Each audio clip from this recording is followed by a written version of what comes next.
Hello, entrepreneurs. It's Professor Johnny, um, and I'm going to tell you about the things that we assigned you to read and listen to before we have our next class next Wednesday, which is about success and failing, the characteristics of both, as to which ones you'd prefer. You have the odds, against you, so we're going to try to help you overcome those odds by giving you a lot of information from a lot of experts who have seen and done that, including yours truly. But these guys that we've given you on the assignments are truly superstars. So we've got, I think, what have we got? Six required readings, if you will, or lookings. And these are some of the topics that are going to be covered. And we're going to talk about them in discussion on next Wednesday when we start the class. So you better be prepared in order to be part of those discussions. First, we're going to kick off with Bill Gross. Bill Gross is actually a Lotus guy from way back, like me. Then founded Idea Lab. He has been the creator of N number of companies himself, and then started Idea Lab, which was one of the first incubators. And he went back and examined a whole bunch of companies as to why they succeeded and why they failed. Very interesting results as to what the characteristics were. He pointed to five characteristics of companies, including timing, team, etc., as to what happened to those companies, which ones were ranked high in each one of those things, and which ones were ranked low, and came to some very interesting conclusions about what the key success factor was. You should pay a lot of attention to that as you're thinking about your business. Second, Josh Kaufman. Josh Kaufman did the Personal MBA book. I've given a very short video about what the book is about, but specifically, he was a guy that didn't get an MBA, got a personal MBA, as he puts it, by studying business, which he thought was fairly straightforward, but kind of put it into very interesting segments. And the most important segment, or certainly one of the most important segments, was the value creation segment, that which precedes everything else, marketing, sales. How do you create value in your business, company, and product? Very interesting results that he got as well. I think you'll find it interesting. Eric Ries did the Lean Startup, one of the most popular books on strategy in tech companies ever. It is still being used today. We are going to be using it. This was a speech he gave in 2011, or a talk he gave. I think it's very interesting. This is right when the book came out.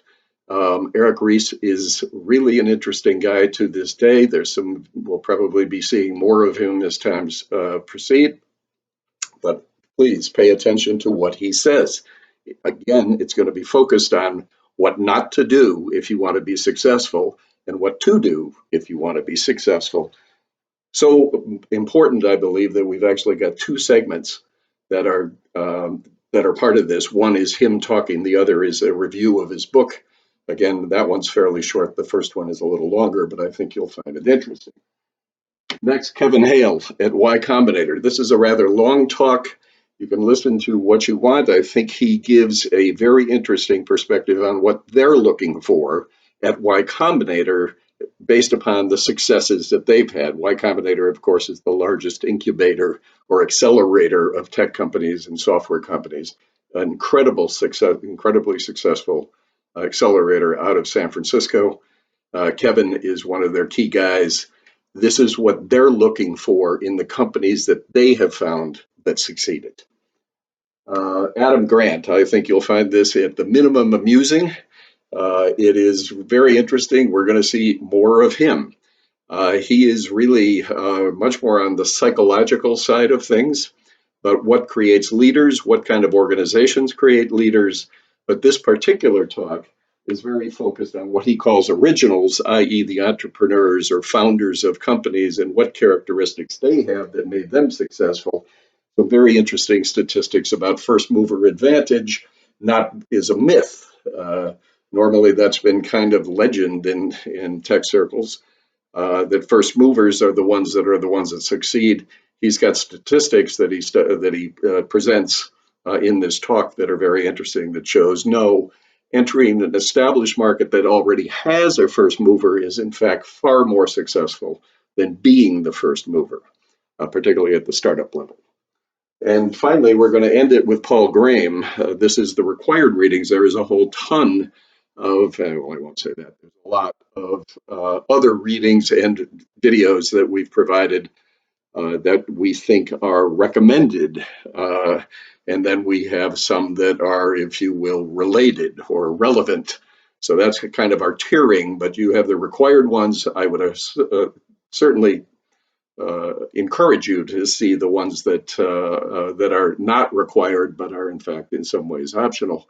But there, if you're really into your startup, you want to hear these people and what they have to say. Paul Graham is probably one of the legends. He is the co-founder of Y Combinator, and he is an essay writer, but he's also a great speaker.